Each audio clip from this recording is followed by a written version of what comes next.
Hybrid model जो जिसको कभी फ्यूजन का नाम दे देते हैं, कभी पार्टनरशिप मुआहदे का नाम दे देते हैं, है तो वो हाइब्रिड ही है सादा ही भले मादा कहने। 16 अरब रुपये यहाँ पर लग गया इनका तो बजट काफ़ी डिस्टर्ब हुआ है। बड़ी मछली का असूल है, समुंदर में हो या वो छोटी मछली को खाती है और उसकी खुराक वही होती है।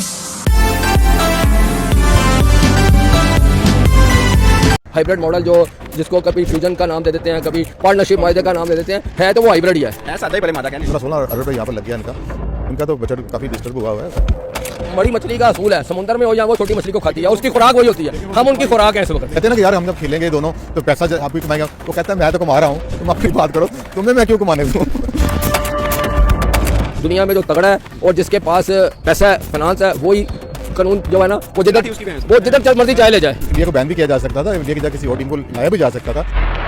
जाहिर है पैसा वहां से आ रहा है, जब पैसा आएगा वो इधर आप पैसा इकट्ठा कर लें तो वो सारे आ जाएंगे। वो आईपीएल में पैसे दे रहे हैं ना क्रिकेटर्स को, मिलियन ऑफ डॉलर्स दे रहे हैं, तो हम तो हमारी किटी छोटी है। वो उस तरह के प्लेयर मैक्सवेल को कभी देखा है अपने असल में? मोहसिन नकवी के फैसले ऐसे ही हैं, वो एकदम यू टर्न लेते हैं। उन्होंने कितने कोचेस लाए, क्या कुछ नहीं किया, एकदम बदल जाते हैं वो। किसी भी तो बेचारा क्या करे, वो इससे ज्यादा कुछ नहीं कर सकता। एक चीज के ऊपर कोई डिस्कस नहीं कर रहा, वो है एशिया कप 2025। उसके ऊपर कोई बात नहीं आ रही, पाकिस्तान भारत जाएगा, क्या होगा फिर उसका? इसमें कोई शक नहीं है कि इंडिया डोमिनेट कर रहा है क्रिकेट पे भी, और वो पैसा जहाँ से पैसा आएगा वही अपना उसकी इज्जत होगी ना। दोस्तों, इस वक्त हम कज़ाफ़ी स्टेडियम लाहौर के पास मौजूद हैं और सबको इंतजार है कि चैंपियंस ट्रॉफी का शेड्यूल अब कब सामने आएगा। ये वो ऊँट है जो किसी करवट नहीं बैठ रहा और काफी दिन गुजर गए और हर दिन इसी उम्मीद से गुजरता है कि कल लाजमी आएगा। वो कल भी गुजर जाती है और फिर शेड्यूल नहीं आता। मेरे साथ मौजूद है पाकिस्तान के सबसे बड़े अंग्रेजी अखबार द डॉन के यकूब साहब और साथ में सज्जाल जो कि लाहौर स्पोर्ट्स रिपोर्टर एसोसिएशन है उनके सदर हैं अकील अहमद साहब, ये हमारे साथ मौजूद हैं। दोनों सीनियर जर्नलिस्ट हैं पाकिस्तान के और लाहौर के। खासकर सबसे पहले यकूब साहब से बात करते हैं। यकूब साहब, क्या आपको मुस्तकबिल लग रहा है इसका चैंपियंस ट्रॉफी का, और क्या लग रहा है कहाँ पे मसला? अभी तक तो सब खबरें चली थी कि दोनों बोर्ड मान चुके हैं, बस आईसीसी मान गया है, अब आए अभी आए बट शेड्यूल नहीं आ रहा। जी सनाब साहब, बहुत बहुत शुक्रिया। सबसे पहली बात तो ये है कि ये बड़ी अनफॉर्चुनेट सिचुएशन है।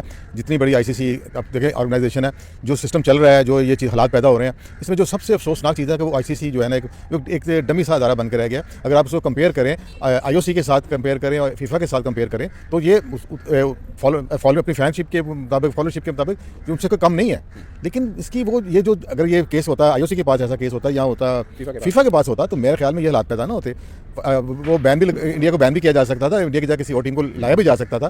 तो ये जो डबल स्टैंडर्ड लगता है कि आईसीसी में इतनी हिम्मत है कि वो मैं वही कह रहा हूँ कि ये बड़ी अनफॉर्चुनेट सिचुएशन है कि ऑर्गेनाइजेशन आईसीसी वो काम अपना रोल अदा नहीं कर रही। एक इंडिया के प्रेशर के ऊपर उसने पूरा सिस्टम खराब करके रखा है। आप लोग देखें, हम वर्ल्ड कप देखते रहे हैं, बड़े इवेंट करवाया, 3 महीने पहले एक्रेडिटेशन कार्ड शुरू हो जाते थे जर्नलिस्टों के, बाकी मेहमानों ने आना होता है, लोगों ने वीज़े लेने हैं, पहुंचना है। अब ये पता नहीं चल रहा है कि दुबई जाना है, कब पिंडी जाना है, पिंडी का मसला बना। तो ये कोई बड़ी ही मेरे ख्याल में एक अलार्मिंग सिचुएशन आईसीसी के लिए।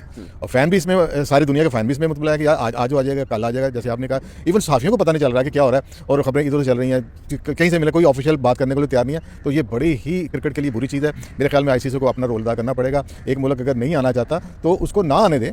देखिए, फ़ायदे नुकसान पार्ट ऑफ द गेम होते हैं, तो ये नहीं कि आपका ये चीज़ पाकिस्तान क्रिकेट बोर्ड को भी सोचनी चाहिए थी कि फायदा नुकसान तो होता है, जो हमने पहले स्टांस लिया था उसके ऊपर फिर खड़े रहते। कम से कम ये जो बदमज़गी चल रही है, जैसे कहते हैं ना कि वो मज़ा नहीं आ रहा उस तरह से। जी बिल्कुल बिल्कुल, पीसीबी ने बड़ा अच्छा पहले स्टैंड लिया था कि हम सारे मैचेस हम पाकिस्तान में करवाएंगे, कोई हाइब्रिड मॉडल नहीं आएगा। वो अच्छा इनका स्टैंड था। लेकिन फिर उन्होंने इसको, फिर जैसे देखें ना आपने, मोहसिन नकवी के फैसले ऐसे ही हैं, वो एकदम यू टर्न लेते हैं। उन्होंने कितने कोचेस लाए, क्या कुछ नहीं किया, एकदम बदल जाते हैं वो। तो ये भी उन्होंने ले लिया। लेकिन चले, ये हम फिर भी कहते हैं कि यू टर्न भी ऐसा था कि आइंदा पाकिस्तान को इवेंट भी मिल सकते थे और ये मसला वन फॉर ऑल हल हो जाना था कि फिर इंडिया भी बाहर आके खेले तो पाकिस्तान भी बाहर जाके खेले। तो ठीक है, इंडिया की भी गवर्नमेंट इतना वेलकम तो नहीं करती पाकिस्तान टीम को,